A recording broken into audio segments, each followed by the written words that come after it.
Hey, welcome back to part 2 of our inventory management class. I am so excited to welcome you to the science of inventory management. In this part of our class, we're going to explore exactly how you can up-level your business with some very simple retail reporting. My name is Chris Guillo, founder of Merchant Method, and I teach retailers and small batch manufacturers how to build profit with ease. The origin of this particular class was inspired by an interview I had with Stitch Labs. And they asked me to share my thoughts on how small businesses could growth hack or could significantly scale and what key performance indicators small businesses should be using. And I shared 5. It is such a well-written article. I'm going to link to it in the show notes, but I want to actually dive deeper to make sure that you are really bought off on the idea. So here's where I think you might be. You might be in one of 2 places. One place you might be at is in a place where you're already reporting. You're looking at your point of sale dashboard, you're getting reports from your accountant, and you want to understand how to get that much more savvy because you're spending money and you want to optimize it. The other place where you might be is that you're actually a little bit scared or you don't find a lot of value in diving into the numbers. You've got a great creative gut. You're such a good instinctual business person. You are guided by your creativity and you can merchandise your way to fantastic sales. But if you want to optimize more, if you want to drive both top line profit and bottom line growth so you actually have cash flow, so you can actually pay yourself more, pay your employees more, invest in all those things you want in your business, you're going to want to stick around. My job is to create a narrative or a story around these key performance indicators so they seem relevant to you. So 2 goals. Number 1, I want you to internalize how some of the simple reporting relates to your specific business. And 2, I want to give you an overview of some of these key performance indicators because you don't need to track all of them. You can pick and choose. So stick with me through this entire video because I'm going to share with you how you can get your hot little hands on a 2-page case study where I actually give you what is like the teacher's version of a math workbook.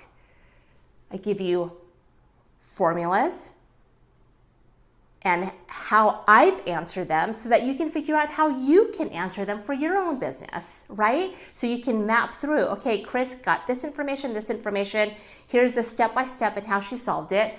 But even that much more important, what is the follow-up? What do you do with a mathematical answer? How do you move forward? So I'm going to share with you how to get your hands on that. So without further ado, let's talk about these 5 key performance indicators. Okay, so stock to sales, the merchants or the creatives or the artists' way of thinking through this kind of metric is how many actual quality choices do I need to offer in order for someone to buy even one choice? And I like to think of this in terms of hosting a party. There is a sweet spot of too much choice or too little choice. So of course the numbers will tell you the lower your stock to sales is, the least amount of stock that you offer to make a sale, the better. But there is so much more to it than that because if you've ever been to a party and at the very end there's like one last juicy piece of dessert, a brownie, a cookie, a last slice of pie or cake, and no one wants to touch it because it's the last one.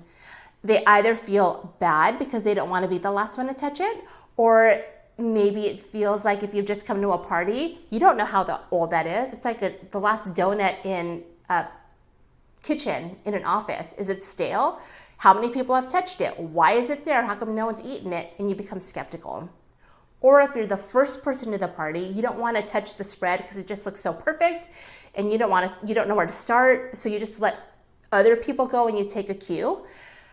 You're wanting to find the right balance. So thinking through what is the amount of quality choices I need to offer in order to make one sale. And in the show notes, I'm linking to the article from Stitch Labs because the writer does an excellent job of talking through the mathematical piece and the equations. I'm here to translate. All right, so KPI number 2, which is sell-through percent. I like to think of that as how much is left over, right? So if I were the host of this party, maybe every 30 minutes I would be looking at my spread, I'd be looking at all the beverages, at the ice bucket, how much is left over, and what do I need to replenish now?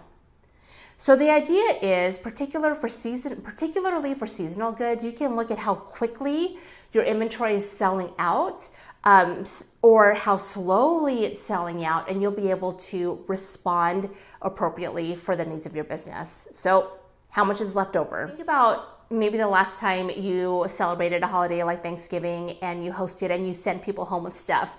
Well, you sent home the excess, right? But you need enough of everything to make a great leftover Thanksgiving meal or that great day after Thanksgiving Day sandwich.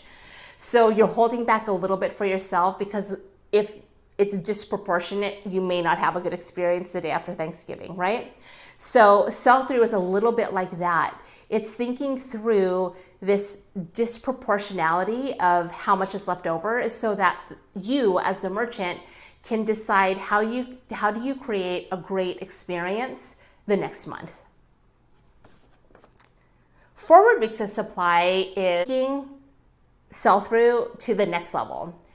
It's really being a little bit predictive and putting on your gut, your merchant gut, to say, okay, based on what's happening in the business now, based on customer feedback, what's selling, what's hot, what's trending, what I see people wearing, when am I going to run out?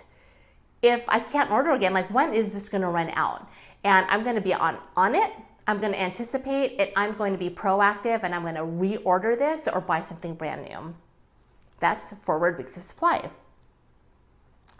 Those 3 are key performance indicators that you can add to your current retail reporting.